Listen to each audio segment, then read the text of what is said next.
तो यहाँ मेरे पास एक पेंटागन है और इसकी पांचों साइड्स की लंबाई बराबर है, और हमें पता है कि इन पांचों साइड्स में से हर एक की लंबाई 13 है।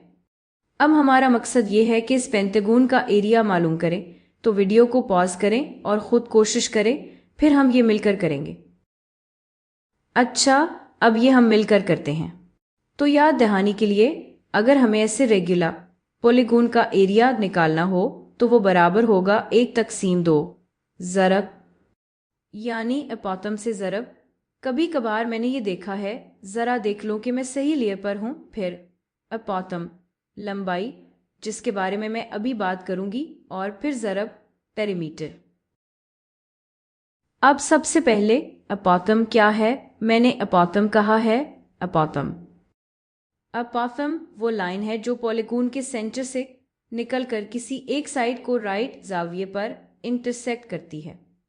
तो मिसाल के तौर पर ये जो यहाँ है ये एपोतम है, और ये जो यहाँ है ये भी एपोतम है। मैं इसे थोड़ा और साफ तरीके से बनाती हूँ, इस तरह। और ये जिस साइड को इंटरसेक्ट करती है इसे बाइसेक्ट भी करती है। मैं यहाँ इसको साबित नहीं कर रही, लेकिन हकीकत में ऐसा ही होता है। अब इससे पहले कि मैं एपोतम की लंबाई और पेरीमीटर मालूम करने की कोशिश करूं, ये क्यों मंतकी है? दरअसल ये मंतकी है।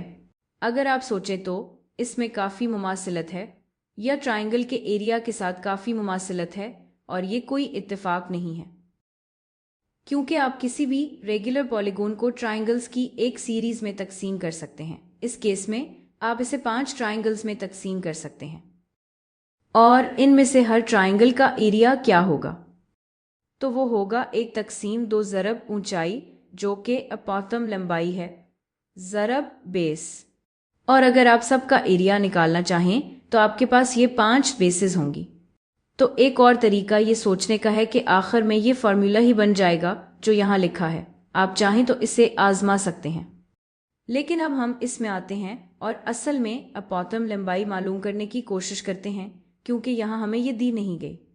उन्होंने हमें सिर्फ एक साइड की लंबाई दी है, और ये मालूम करने के लिए हमें थोड़ी सी ट्रिगोनोमेट्री का इस्तेमाल करना पड़ेगा। तो सबसे पहली बात ये समझनी है कि अगर हम पूरा चक्कर लगाएं तो वो होगा 360 डिग्रीज। लेकिन अगर हम सिर्फ ये मालूम करना चाहें कि ये ज़ाविया यहाँ कितना है, तो वो क्या होगा? तो ये है 1/10 हिस्से पूरे चक्कर के। एक तरीका ये सोचने का है कि हम सबको तकसीम कर दें या कुछ एपोतम यहाँ ड्रॉ कर लें इन सब ट्राइंगल्स पर, और आप देख सकते हैं कि यहाँ 1 2 3 4 5 6 7 8 9 10 बराबर हिस्से हैं जिनमें हमने इसे तकसीम किया है।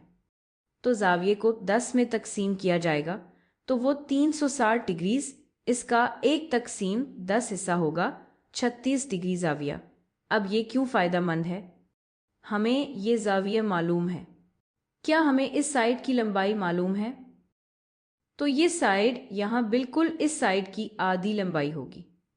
तो ये होगा 13/2 यानी 6.5, और फिर हम इसे एपोतम लंबाई मालूम करने के लिए इस्तेमाल कर सकते हैं।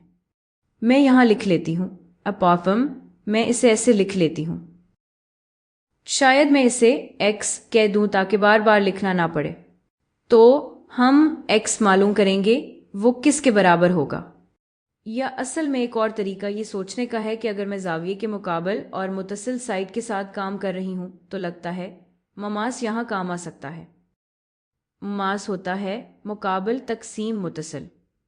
तो मैं कह सकती हूँ कि ममास 36 डिग्रीज बराबर होगा 6.5 यानी मुकाबल साइड की लंबाई तकसीम x यानी एपोतम लंबाई।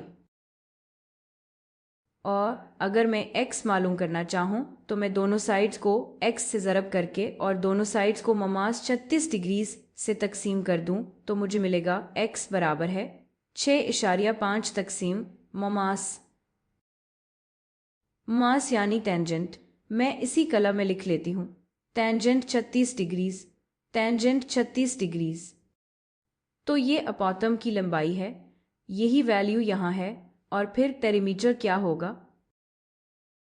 पेरीमीटर तो बस ये होगा कि हर साइड की लंबाई 13 है और टोटल 5 साइड्स हैं, तो ये होगा 13 ज़रब 5 जो कि बराबर है 3 सेट के। और फिर हमारा एरिया, हमारा कुल रकबा, मैं यहाँ लिख लेती हूँ हमारा रकबा। मैं रकबा के लिए बस कैपिटल ए लिख लेती हूँ। ये होगा 1 तकसीम 2 ज़रब अपातम की लंबाई जो है 6.5 तकसीम टेंजेंट 36 डिग्रीज ज़रब 65। और अब मैं यहाँ कैलकुलेटर निकाल लेती हूँ, ठीक है। और मैं ये भी देख लूँ कि मैं डिग्री मोड में हूँ। बस मैं ये चेक कर लूँ, अगर मैं ममास कहूँ, अगर मैं 45 कहूँ और टेंजेंट, हाँ ये डिग्री मोड में है, डिग्री मोड में है, बस कंफर्म कर रही हूँ। तो अब मैं सब कुछ क्लियर कर लेती हूँ। तो अगर मेरे पास है 1 तकसीम 2 यानी 0.5 ज़रब, मैं बस 65 ज़रब 65 कर लेती हूँ, ज़रब 6.5 ज़रब 6 36.5 तकसीम 36 डिग्रीज टेंजेंट बराबर है 290.76।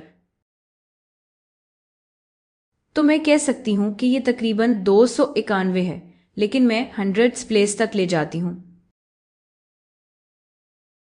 तो ये तकरीबन 290.76 स्क्वायर यूनिट्स होगा इसका एरिया। Regular pentagon